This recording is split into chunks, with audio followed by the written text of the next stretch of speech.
Hello, everybody. How we all doing? Good, good. Okay, glad to hear, glad to hear. So, for those of you who don't know me, my name is Mia Rodriguez. My preferred pronouns are they, them, theirs. I'm currently a rising senior at FIU studying political science, international relations with a minor in Asian studies and 2 certificates in pre-law and professional skills and law ethics and society. Promise you I still have time for myself. And my current position right now in DC is I'm a legislative intern for Congresswoman Frederica S. Wilson, who represents Florida 24, North Miami Beach, and Miami Beach. So very grateful for the opportunity. But I just wanted to start off by thanking all of you for joining us today at Florida International University in Washington, D.C., where we are an extended home to Miami's Carnegie R1 Public Research University, leading the way in producing minority graduates and innovating in areas like environmental resilience, brain health, and defense technologies. Woo! Thank you, thank you. Just this past month, the South Florida Climate Ready Tech Hub, led by Miami-Dade County, was awarded $19 million in funding for the Tech Hub programs. As part of that award, FIU will be leading on infrastructure technology initiatives. Along with our South Florida consortium of partners, FIU is focused on advancing sustainable and resilient infrastructure, innovation by developing, commercializing, and scaling technologies focused on climate adaptation and mitigation. We're also proud to be the 5th largest university in the country and ranked 4th best public university by the Wall Street Journal. Here in Washington, D.C., FIU is showcasing our impactful research, providing students with amazing academic experiences and internships, and bringing together national partners for meaningful conversations, all while sharing a little bit of Miami's magic with the nation's capital. Now, I'd like to welcome FIU and DC's Programming and Community Manager, Nicole Regalado.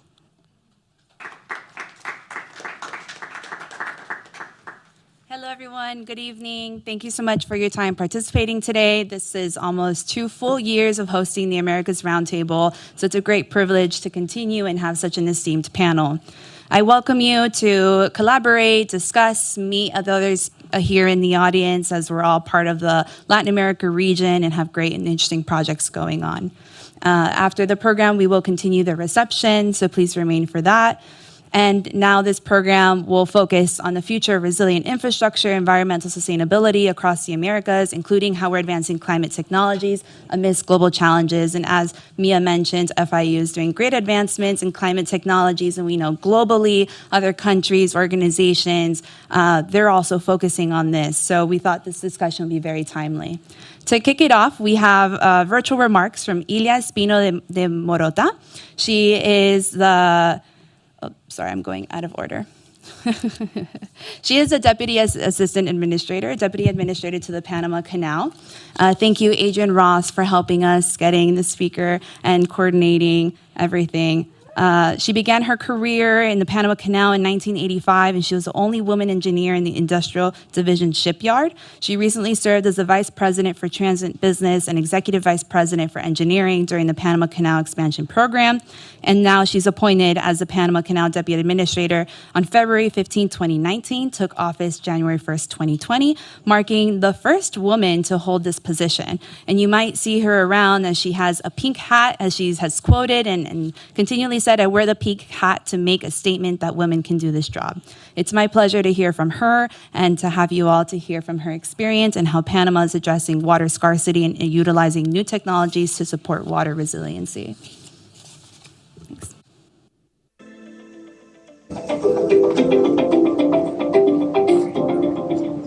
Hello to everyone.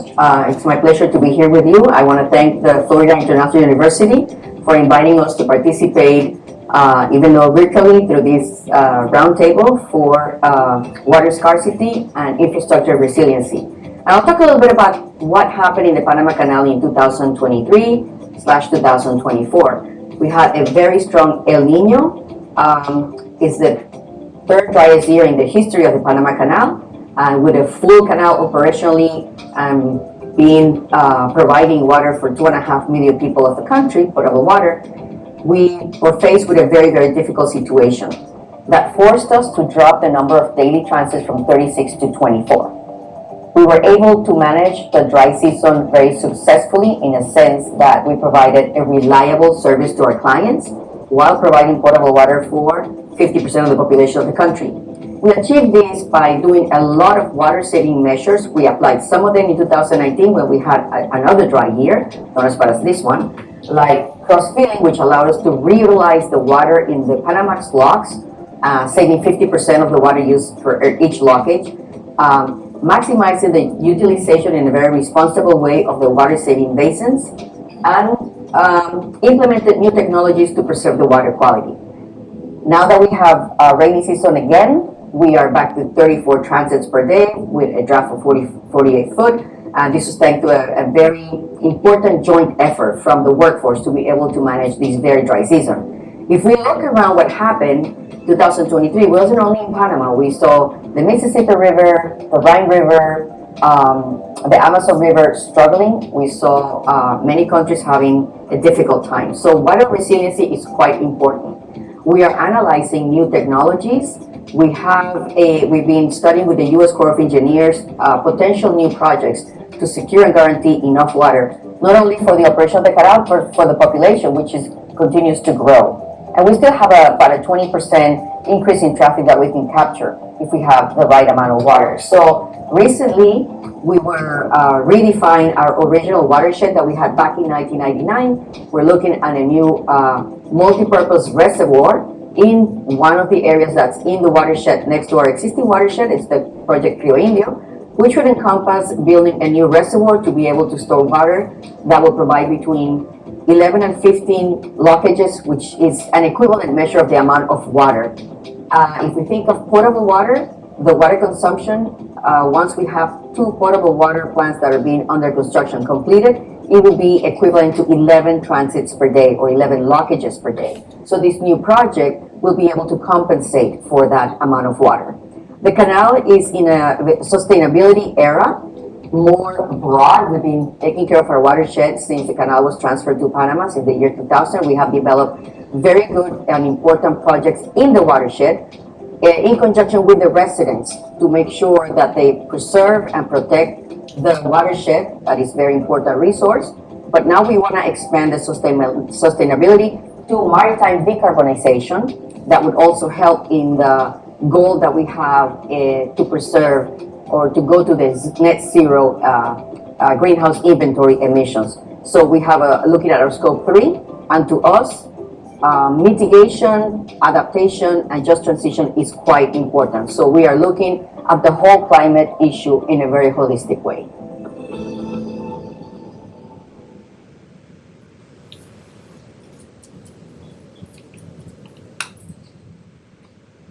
Before we begin with the panel, I just wanted to introduce Ambassador Wendell K. Jones.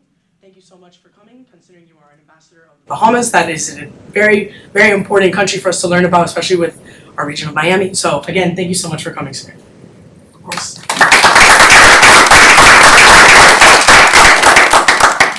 I'd now like for you to join me in having the panelists come up and begin our discussion.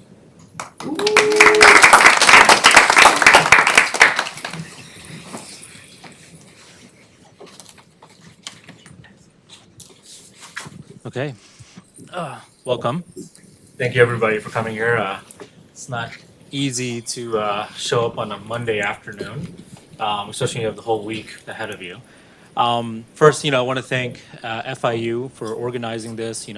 Nicole does an absolutely fantastic job, not just on this panel, but in many other things we worked with her on. Carlos, Michelle, as always, it's just always fantastic to be here as a FIU alum. Everybody I talked to when I walked in, I was like, I can't say no to FIU. So whenever Carlos calls, I always answer. But we have a great conversation, right? I think the deputy administrator really outlined a little bit about why this topic today is important. Resilience matters, right? And not just in the way that we think about when it comes to just climate, right? We have the honorable minister right here who can talk about Bahamas not just being resilient to climate, but resilient to many things that are happening in the world. So one thing that we'll want to focus on today is not just why resilience matters, but how do we achieve resilience? There's lots of great examples. We heard one. There's lots of great examples in the Bahamas and all over the Western Hemisphere. How do we learn from those? How do we share some of that knowledge? How can institutions like FIU specifically be a significant source of knowledge and expertise and contribution when we think about resilience in the Americas. So before we get started, just want to thank the esteemed panel to join us. First, to my right, we have the Honorable Ryan Pinder. He's the Attorney General and Minister of Legal Affairs for the Bahamas. He has been in this position since 2021, has served as a Minister of Finance, and has a wealth of experience, not just in the public sector, but also in the private sector. And I would imagine that will he'll share some of those experiences and expertise with us today. To his right, we have Catherine Beamer, Director of the Office of Caribbean Affairs at the U.S. State Department. Catherine has worked in a number of countries, not just in the Caribbean, but the wider Americas, so brings a great amount of expertise there. Has been a State Department Pearson Fellow and served as a Foreign Policy Advisor to Senator Ben Cardin. And my personal shout out to Catherine is that, I'm a big believer that the U.S. Caribbean Partnership to address the climate crisis 2030, or known as PAC 2030, which we'll get into, is driven in large part because of the work that Catherine and her team does at the State Department. And then last but not least, we have Dr. Juan Sarmiento, Director for Research at the Extreme Events Institute and Director of Disaster Risk and Resilience in the Americas Program at FIU. Being from FIU might make him one of the more important people here in the room. He has more than 3 decades of professional experience in health and risk and disaster management, has worked with numerous U.S. agencies and regional organizations, including USAID and PAHO. So really looking forward to your comments as well. So to kind of get this started, this sort of panel started, I think one of the things we want to understand before we can talk about what is resilience, before we can talk about what does success look like when it comes to resilience, is to understand at a broad level, what are some of the issues, right? What are the issues that we need to be tackling? And I would love to start with you, Minister, and then go down the line to kind of give us your overview of, what are some of the biggest challenges, not just your country, but the wider Americas might be facing as well. Sure, and thank you for the invitation to FIU to participate. I am an alum of the University of Miami, so I am a South Florida guy, but the other university down there.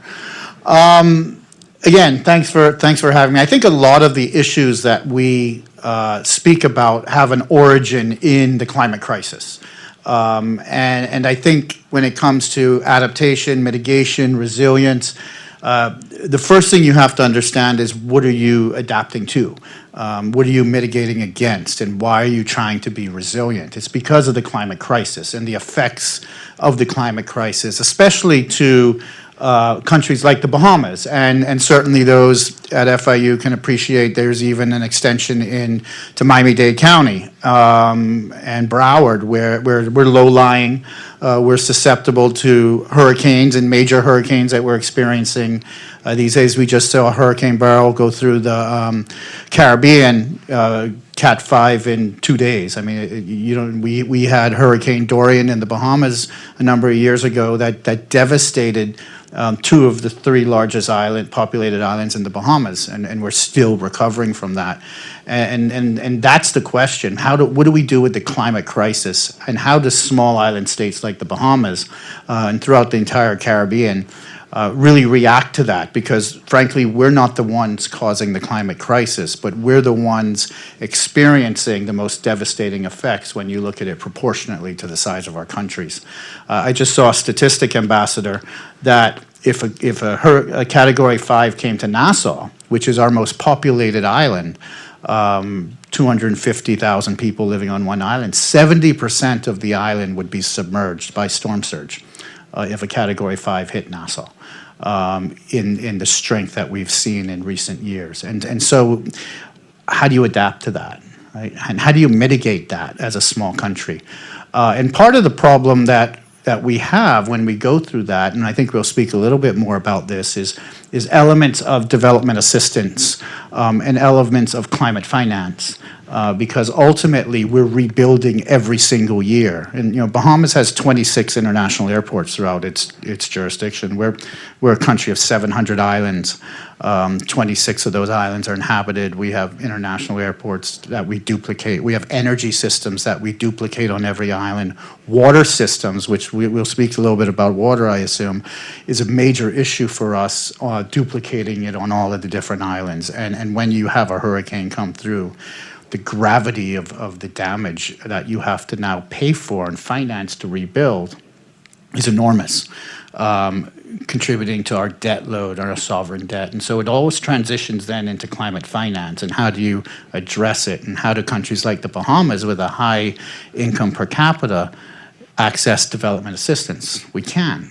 That's the metric that is being used, and I think we'll speak a little bit about that. We advocate for a vulnerability index to help us with that. And so I think that's when you look at it from a broad scale, you look at what are you mitigating against, what's the cause, and then that cause is not your fault, and so how do you address that with the tools that are available to a small country?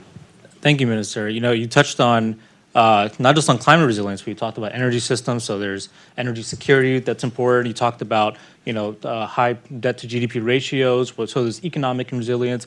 It seems that a lot of these issues definitely intersect, right? And I think sometimes we can see the vulnerability of the region is that when one sector goes down, so do the others, right? And that increases the need for resilience. And to kind of give a bigger, broader overview, I'll turn to Catherine, who can share. We'd love to hear from your perspective, from USG.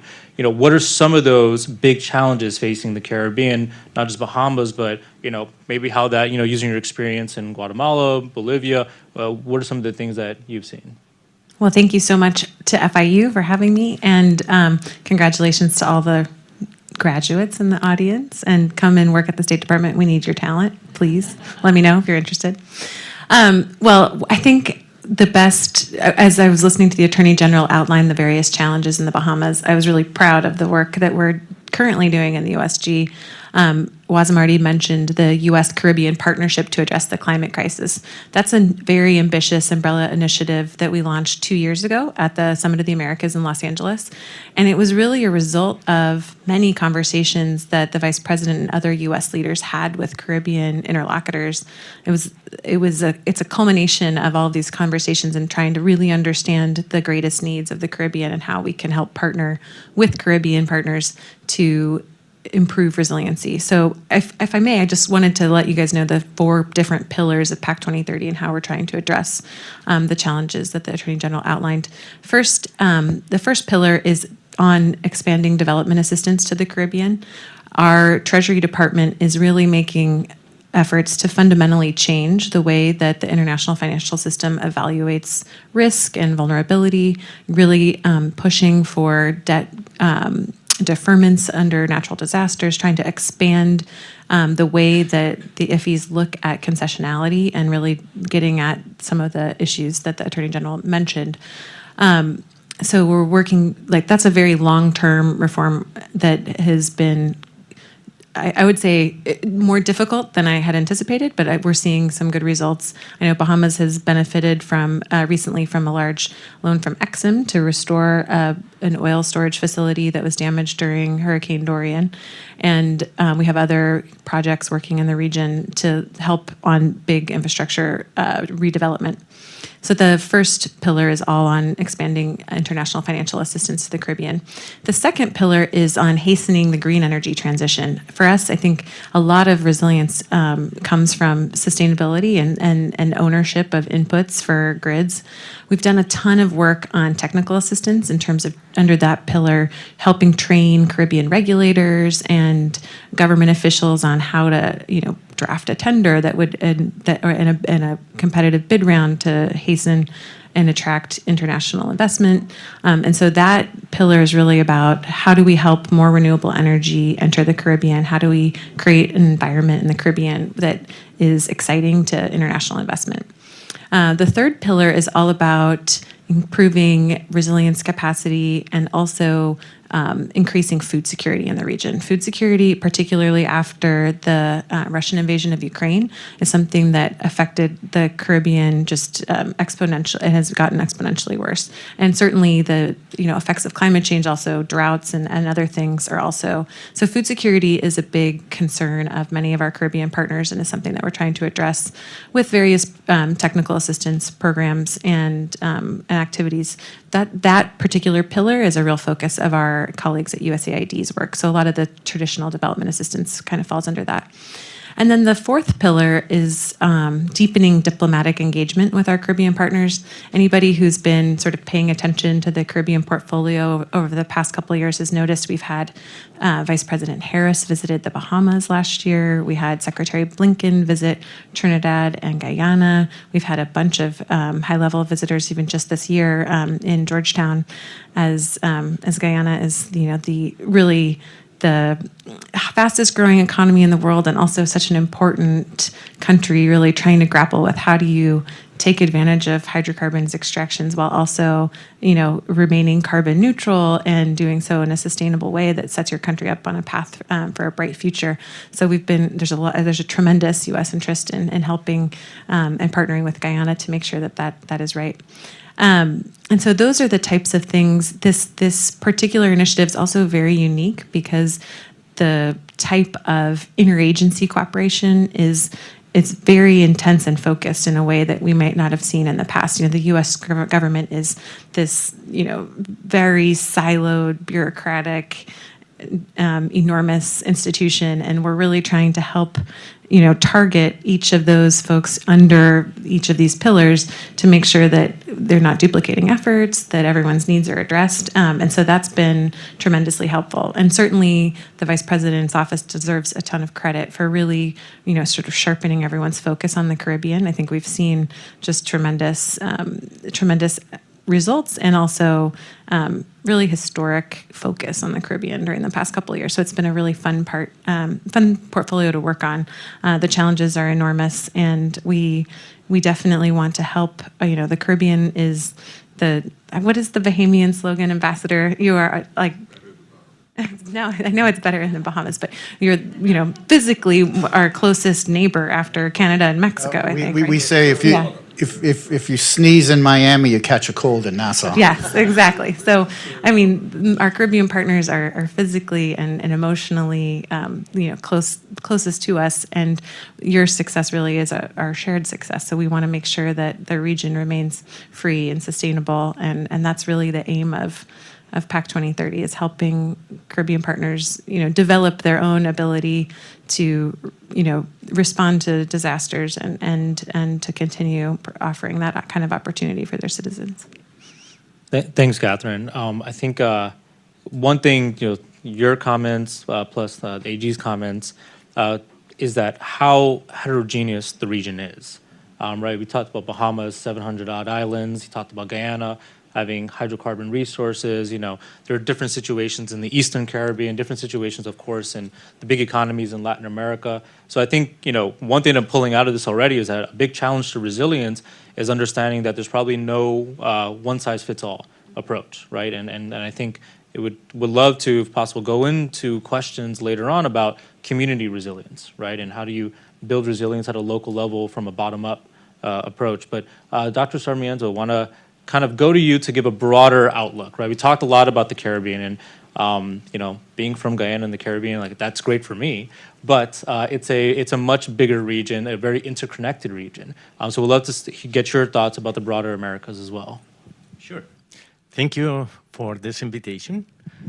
I think that first I would like to comment on the previous comments, because I think when we talk about resilience and we talk about climate change, we try to see and to dimension the problem like something that is just rising in the horizon, and not going into taking a lens and see that this is built on previous kind of accumulation of vulnerabilities in the region. When we see the problems that we have in development, the way that we have been developing our countries, the way that we have built our cities, the way that we have not an homogeneous population with differences, economic, social, educational, we can do and we can analyze. And in reality, what we see with climate change is something that is making an accent, is really enhancing those deficits that we have. So part of the conversation we are going to have today is to recover that information, that history, and how can we measure this kind of deficits. So knowing what is the problem is the easier way to address it. But if we don't measure, if we don't dimension what is really going on, what is the attribution to climate change, but what is the attribution to the development, the model of development that we have chosen in this region, in our countries. And in that way, we are going to be something that is more the apparent causes and others that are the root causes of many of the things that we are witnessing. So when we go to resilience, we have chosen something that we consider strategic, and it's talk about critical infrastructure. So we choose from all the possible menus this.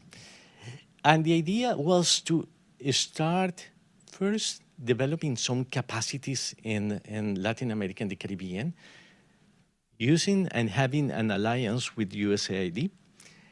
We start working 16 years ago, building some capacities at national level in order to develop the capacity to assess. To assess what? To assess aspects that are related to the elements, the systems that are exposed to hazards. To understand the type of hazards that are relevant for each country, because they're going to be totally different. If I talk about Bahamas, if I talk about Barbados, or if I talk Jamaica, you said, oh, you're talking about the Caribbean. But the different hazards are crucial, and they manifest in different ways in those three countries, just looking at these three. But if we move to the other Caribbean basin, and we go to Central America or north of South America, we are going to see that there are some specificities that needs to be addressed in a more particular way. If I can take just to show something, Go for it. I'm going to see if I can demonstrate my new skills. No? Uh-huh. I bring to you, for you. Thank you. Of course. And this is what we are going to be showing. That is the kind of work that we have been doing, and we are continuing working, and we expect that it's going to be something that we are going to be working very soon. Is this. We want to work on key hazards in the region. Basically, we are talking about earthquakes and tsunamis that are related, landslides, floods, tropical cyclones, and droughts. If you see, those are the ones that are at some point moderated by climate change. And we want to go through different critical infrastructure, that is the one that you see here. That is going to be different depending on the country. There are some that are going to be more relevant than others. And part of the work that we want to see is exactly what you mentioned. What is resilience? And part of what we need first is to know what is the type of infrastructure, characterize it, and then see what is the kind of hazard that are exposed this infrastructure, determine what is the level of risk, how climate change is moderating this and changing, in order to establish some kind of financial metrics that allow the countries to make decisions that are critical, because this is, in summary, in a nutshell, if we want to talk about the technical things, this is resilience. We have like a normal time. We don't have any kind of a stress or crisis or kind of event, a seismic event or a hurricane. Then we have a shock, a disturbance. And then we have something that is the impact. That is what we saw. This, you see the difference between what is coming before and what is the impact in terms of development, in terms of capacity, in terms of social order, etc.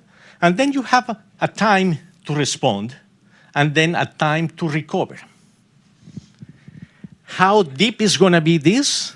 Depending on how robust is the program, how robust is the infrastructure, how well designed it is, how resilient in terms of redundancy, how was developed and incorporated the component of risk management within the design and operation and maintenance. Then there is a time to respond. And this time to respond, we're going to see then all the variables that are involved in that. And finally, a time to recover. This could be huge if we have less capacity, if we have huge impact because we had something that was not robust. And this is exactly what we are measuring. The physical exposure, but also the functional response to this. And basically what we are working now is the capacity to absorb, how much can absorb, that means the impact. What is the capacity to respond? And this is what we saw as the time that is required to start, again, having some kind of functionality. And then the time to recover and to adapt. This is exactly what we are talking now. And something that this goes into your question, and maybe is something that we want to discuss, and is something to put on the table, is resilient infrastructure is key to have a contribution of infrastructure for sustainable development. So we can think on sustainable development if we don't have a resilient infrastructure. It's impossible. And this is what we have working now. We have built the first part. That means the capacity for the disaster risk assessment, exposure. This is what we have had in the last 15 years in the region. And now we want to expand and to incorporate the component of infrastructure. Thank you, Dr. Sarmiento. Please, I hope you're able to share that presentation with everybody. I think the minister and Catherine were both very interested. You talked about the vulnerability index. Metrics are important. Catherine, I'm sure that they'll be helpful to State Department and some of their PAC 2030 work. Look, I think you bring out a really good point, right? Measurements, right? I think we know, at least in the Caribbean, it's a historically data-poor region. I mean, it's very difficult to make informed decisions when you don't have data in front of you. We talk a lot to regional institutions, from CCRE to CARILEC to CARICOM even, and there's just a lack of information, right? So where we can increase the amount of information, it should lead to better policy design.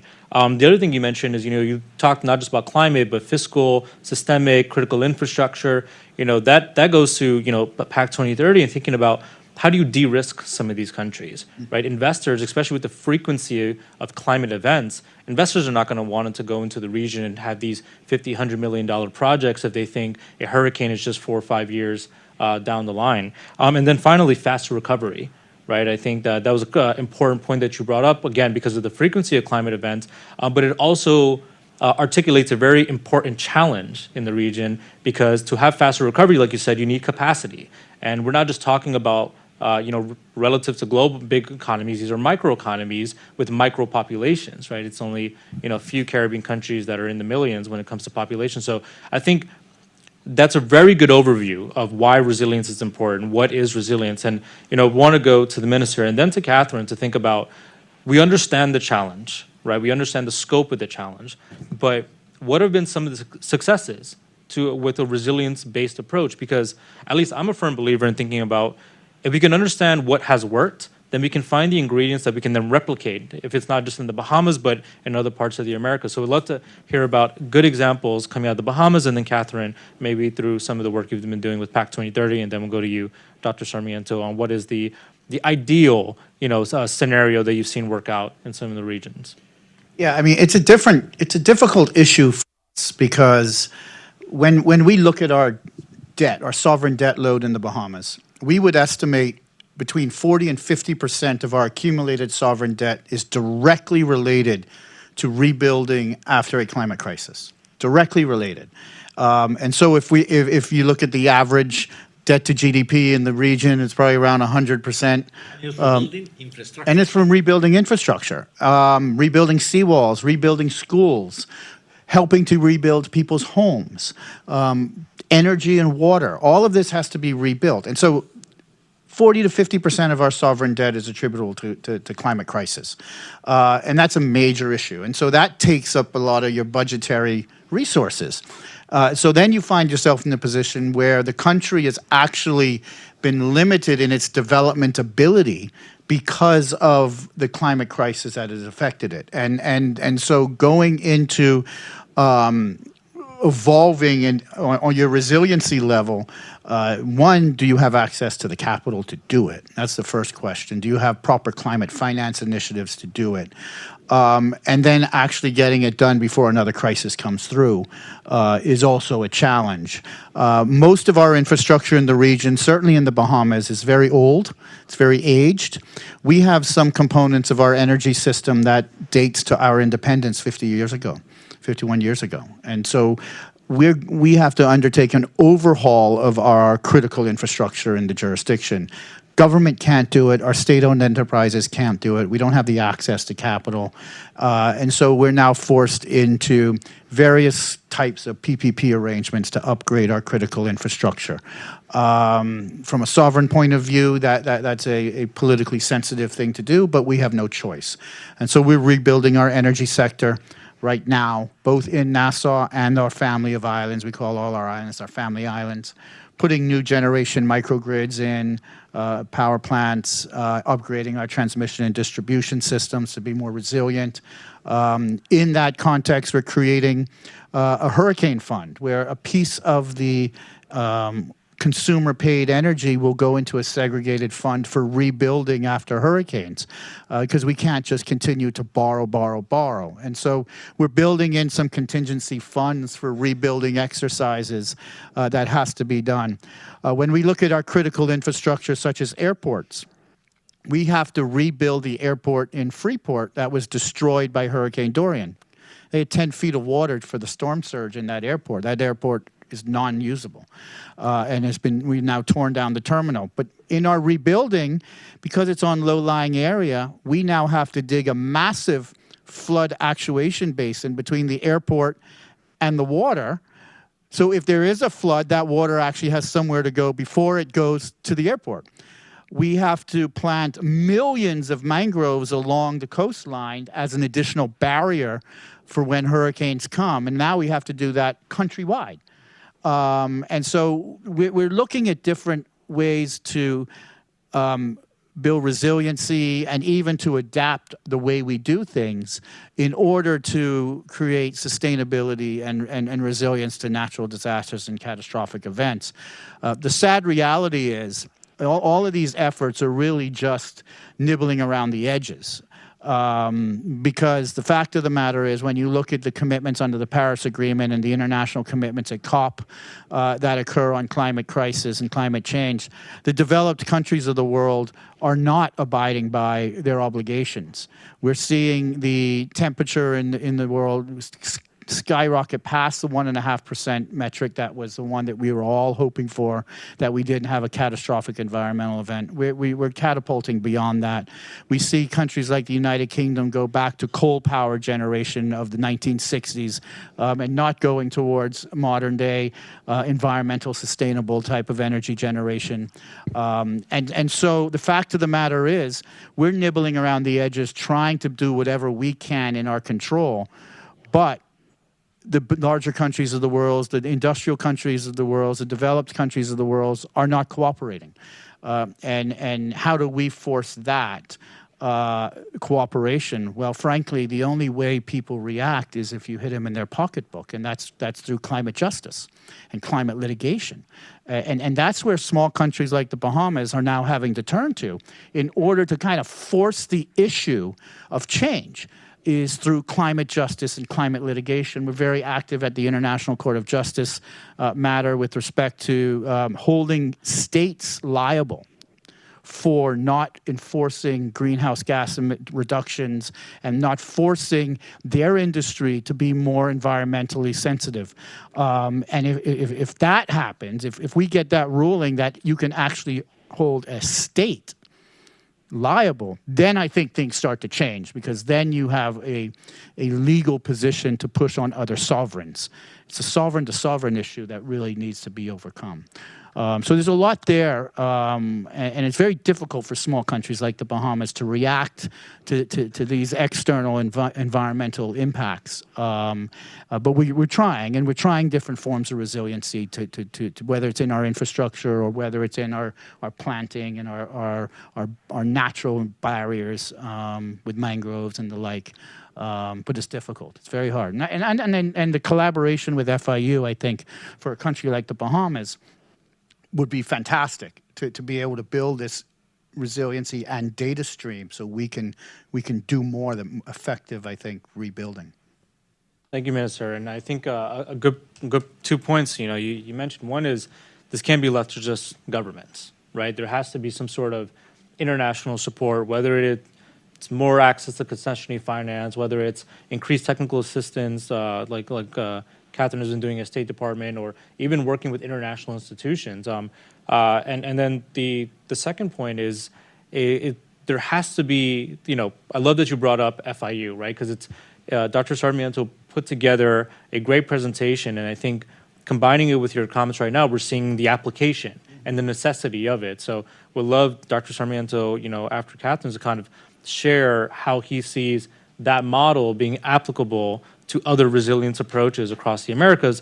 But first, want to go to Catherine. I'm going to tack on the questions to the initial one. One is, what are those success stories that can be replicated, right? Maybe in the Bahamas, but Bahamas has, like you said, 700 islands, but it's not the only country in the Caribbean with multiple islands, right? St. Vincent and the Grenadines has 30, 40 odd islands. A lot of the Caribbean countries, their islands are split: St. Kitts and Nevis, Antigua, Trinidad, etc. What are some of those successes that you've seen and you've been a part of? But also thinking back to the minister's call to action, right, at the international and regional level. What are some of those institutions that Caribbean countries, other countries should be looking to for additional support, and how can they get access to them? Okay. In terms of sort of success stories, when I in my initial comments about PAC 2030, I talked about how we were really trying to just improve coordination between U.S. government agencies and certainly with our Caribbean partners. So in terms of climate adaptation and resilience, obviously we all are noticing that the climate-related disasters are increasing in intensity and magnitude. And NOAA, the National Oceanic Atmospheric Administration, is a really important component of PAC 2030. They also are predicting, I think you guys have all seen this now, above normal hurricane activity in the Caribbean in 2024.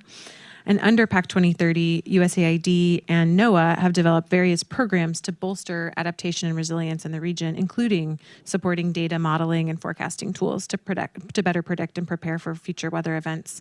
I think in addition to the partnership with FIU, there are part of under PAC 2030, we're still working to develop linkages between Caribbean governments and educational institutions in the United States, because we do recognize that your generation is much more seized with the climate crisis than previous generations. There's a lot of folks that are going into environmental engineering and other related fields, and the United States certainly has a lot of not just government to government technical assistance, but there's so much expertise and interest and knowledge that you all can bring to bear to these challenges as well. So just a plug to stay engaged on this topic as you move out into the world.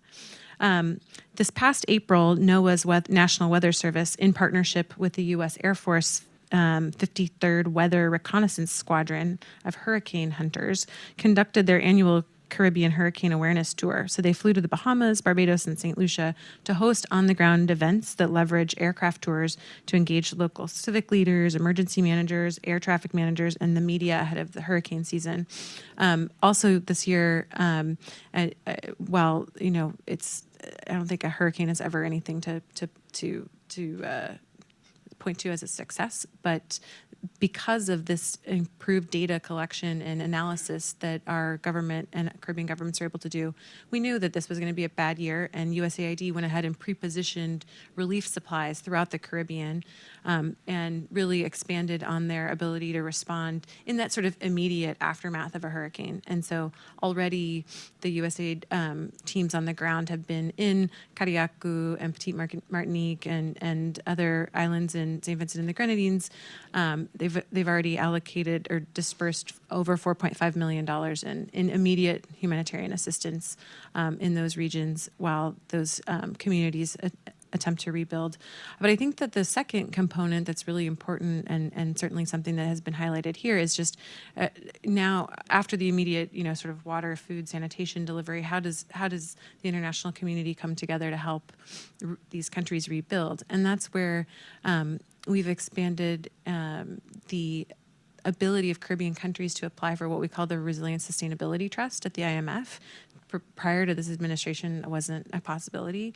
And already Barbados, and I'm forgetting from my talking points, I couldn't find it, the other country that it's already accessed that type of funding. And that's a very important stream of funding. I think Barbados accessed $187 million. Don't quote me on that figure, but it's a substantial amount to get at the sort of upgrading of their infrastructure in the way that the Attorney General alluded to in terms of rebuilding aging infrastructure and preparing the critical infrastructure for the needs of the future.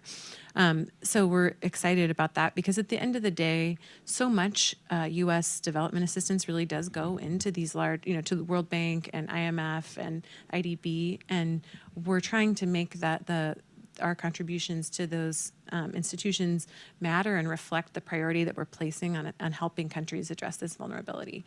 And so it's not always going to be sort of direct USAID is granting, $50 million to rebuild an airport. It's going to be, this country was able to access this type of concessional financing from a U.S.-supported loan from an IFI. And so those are some of the ideas that are percolating, and we're optimistic about those sort of and these are long-term changes. They're not just, these are new components also of like the IDB's institutional framework that will shape the types of financing available to countries moving forward in the future. Thanks, Catherine. And Dr. Sarmiento, I want to go to you for applying your model to some success stories. No, part of what we are building now is building cases. And I think that building the case of particular country that we have been working with, for example, in Chile, in Colombia, and Costa Rica, we have been that that goes beyond just modeling. This is just a tool that people that have the capacity to receive this information and make decisions based on that. It is huge. For example, there is a way now, for example, in Chile, with the wildfires that they have experienced, that it has been huge. Now to model what is the impact of a specific measure, and they can model it, and they can see what is the cost benefit of doing in one way or another way. What is the advantage? What are the, what they call now the dividend? That means how can we measure the losses avoided? How can we measure the services that have not been, for example, interrupted? What is the impact of an interruption in terms of development?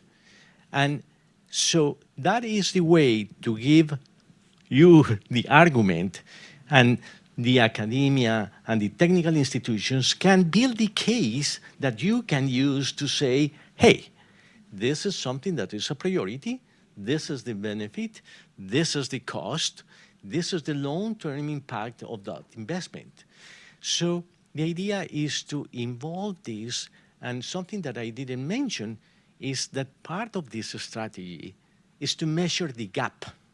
And I go again to vulnerability and how we construct the risk. The social construction of risk is that we can measure now what is the deficit in terms of infrastructure.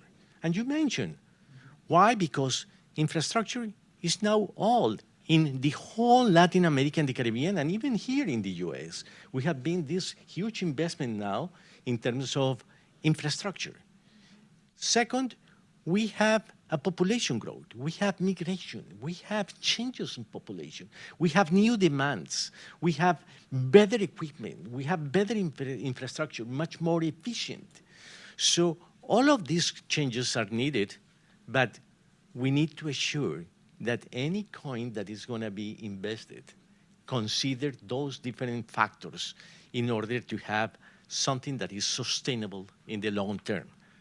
We can have the luxury of wasting money that is so difficult to find in order to have something that is not sound and robust and is going to be really a solution for 30, 40, 50 years ahead. So this is what we need to be sure that we are working with, and something that you mentioned now is critical, and is those kind of international bodies that are having loans and they are fostering development should incorporate necessarily this component in all type of loans that they have. So far, it's valid for some type of loans, but not for every loan. So this is something that we need also to negotiate at all the levels in order to assure that this is going to be the common trend, a common practice. And measuring. Again, sorry that I do too much propaganda to this, but if you don't measure, how you know what is the problem? How the finance head of the country is going to justify some investment in that regard? So we need to work on that. Perfect. Getting the message that our time is unfortunately up, but I think that don't be sorry for the propaganda, because as we think about what is resilience in the Caribbean, at least, I think it's going to be important to interact with your model, as well as some of the great things coming up with PAC 2030 and some of the needs and great success stories coming out of the Bahamas. I think we have time for one or two Q&A questions from the audience, those that have burning questions. I think either there'll be a microphone or just stand up and project. If not, I have my own questions, but go ahead. Feel free to introduce yourself as well. So, hi, thank you so much for coming. My name is Rafael Centeno. I graduated from FIU with a major in international business, and I'm originally Venezuelan, and so resiliency and infrastructure has been a theme that I kind of grew up learning about, mostly in the not so good way, probably. And my question is most related to that instability that a lot of Latin American countries and American countries in general have related to resiliency and infrastructure. I'm just curious on what the secret is, if there is one, to improve the situation of infrastructure and resiliency in countries that probably don't have the economic stability to kind of go forward with the investment projects that you guys mentioned, or the international aid that you guys mentioned, and if there's the will from those countries to actually go ahead with those projects, if that makes sense.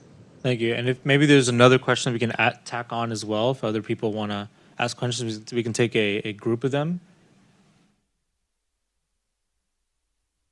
Perfect.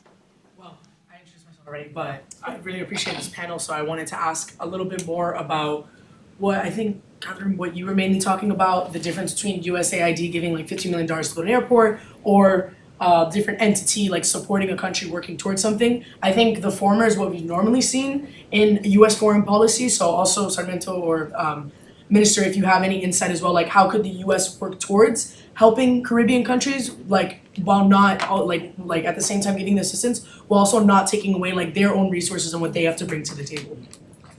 Perfect. So, two questions. Anybody can jump in. And there's a specific one for Catherine, the hard one. Sorry about that. But go ahead. I mean, I think on the infrastructure question, as I said, us countries that are experiencing the climate crisis have a debt burden at the sovereign level that we can't just keep borrowing and borrowing and borrowing. So you have two factors that you want to deal with. One, we appreciate the allocation for loans, but that just perpetuates our problem. More borrowing and more borrowing and more borrowing. From a financing point of view, what we would like to see the developed countries do is live up their commitments that they made at COP and fund the loss and damage fund. And the loss and damage fund is the fund that is going to provide other types of assistance, whether that be through grants that aren't have to be repaid, debt forgiveness exercises if you meet certain resilience metrics. And that's what we want to see, not just more loans, even though we appreciate that you're allocating money. I don't want to be bitter. The second component goes to your question and I think it's based maybe on your home country, but what does it take to think outside the box and have a country be able to affect these infrastructure projects, given the circumstances I just described? And what we've seen that we have to do is do more public-private partnerships, do more in the energy, for example, do more independent power producers that are selling power through the PPA, power purchase agreement, rather than our utility investing in their own generation, and doing that in different sectors. Now, there has to be a sense of confidence in the sovereign and the laws and the economic makeup that, because these are usually foreign direct investment projects, that the foreign partner is going to be secure in his investment. And so you have to portray that sense of stability, both politically and from an economic point of view, to attract those types of PPP frameworks. And so I think that's important on how do you affect these, because sovereign countries like the Bahamas can't self-finance them. We've borrowed ourselves into a very critical part of where we sit. And we can't just continue to borrow and finance these things. So we need to look at alternative investment projects. Thank you. I'll do a quick plug for PAC 2030 because we worked at the Atlantic Council. We worked with State Department and going down to the Bahamas last year. We held roundtables on designing those PPAs, understanding how difficult those things that can be when you introduce private sector and other renewable energies. But Catherine. Okay, I'll be brief because I know we're running out of time, and Wazam also knows I can talk for hours about this. So first of all, Rafael, we're thinking of the Venezuelan people, and we're really quite concerned, but I'm sure that for a Venezuelan, it's difficult. These are difficult times, and we're all hoping that Venezuela pulls through these challenging days with an outcome that respects the will of the people. And I think in terms of the Caribbean specifically, the experience that many of these countries had with Petrocaribe and the type of dependence that it continued to incentivize for countries to purchase oil at discounted rates, and the distorting effects that it had on the energy security of many countries in the Caribbean are definitely a cautionary tale, and that's much of what motivates our desire to help Caribbean countries develop their own resilient, clean energy sources moving forward. In terms of the second question, I think it really, I couldn't have said it better than the Attorney General already did. We are very interested in helping create this environment where private sector can move in, because we know that we will never be able to have, we don't have the sort of Marshall Plan for the Americas, unfortunately. But what we do have is innovation and a very robust private sector that if we can create an investment climate in the Caribbean that is, or can help, Caribbean partners create an investment climate that attracts U.S. investment, that's the sort of long-term most sustainable solution. So we've got expertise. We know what what needs to happen for U.S. investment to be interested, and so that's what we're trying to bring to these countries in the Caribbean under PAC 2030. It's still a work in progress. There's a long way to go, and just human capacity in many countries in the region is a big concern. Frankly, I've traveled to most of the countries in my AOR, and time again I hear, oh, it's great that there are these different opportunities available, but we don't have people that can even write the grants. Our ministry is 5 people. They have the capacity is very limited. So I think that's where the data that Dr. Sarmiento talked about having, we spend a lot of money on consultants to help countries identify the priorities and the best way to build a resilient system, and that's that's really what U.S. Sort of development assistance writ large is moving towards, is building the capacity of other countries to make informed decisions that make sense for their people moving forward. And I just would be remiss if I did not circle back to the COP28 comments, because the United States very much appreciates Bahamas' leadership on this, and we know that you have an alternate seat on the Loss and Damage Board. The U.S. government has been very forward-leaning on the creation of the Loss and Damage Fund, and we're committed to our 1.5 degrees Celsius commitment. And so we very much share concern and want to make sure that everyone is moving in the right direction. And personally, we're very concerned about the impact that this is having on our Caribbean partners. Thanks, Catherine. And Dr. Sarmiento, I'll give you the last word. Yeah, two things. One, please don't forget that what FIU is doing in this field and what I have told you about the last 16 years is thanks to USAID. So sometimes we don't see exactly who is behind those efforts, but it is clear. It is clear the desire and the commitment with the countries to build that capacity, and we are just an instrument that we are joining strengths in order to have a more efficient effort. But this has been through USAID. The second aspect is related to the question about who. I'm going to tell you, there is a very interesting task force only for financing critical infrastructure. And one of the targets at this moment is the pension funds. Yep, they are now several conversations to see and to show them again the case. What would be a good investment with a kind of social relevance to be invested in those countries that have some priorities that require some push. But at the same time, those are business opportunities. And why not make of resilience something that could be a real business? Why not? But that would be fair, that can be have access to according to the needs, and something that can be really built. At this moment, they are working on that, and this is just one of the sources that is huge, that could make a difference if this is something that we can get it. Thank you, Dr. Sarmiento, and thank you to the panel. A round of applause for the panel, please. I think the comments today really reiterated the importance of resilience in the Americas, and I know it's not going to be the last conversation we have. Once again, I want to thank the organizers, FIU, Nicole, Carlos, Michelle, Mia, for your comments at the top, and of course the Deputy Administrator for her recorded comments. We'll now want to thank everybody and then pass it back over to Mia. Thank you so much, Wasim. So I'm going to make us be a little more jubilant one more time and join me in thanking the panelists for this discussion. Genuinely, you guys did amazing. And thank you, Wasim, again, for moderating. Genuinely a fantastic conversation. So I also want to thank you, the audience, for joining us today. Please stay connected with the FIU and DC team for upcoming programs and collaborations. Of course, you can talk to Nicole. Thank you again for hosting this event. We will now start the networking reception. So please make your way out to the doors to our rotunda for refreshments. And thank you again, guys. Of course, have a good one as always.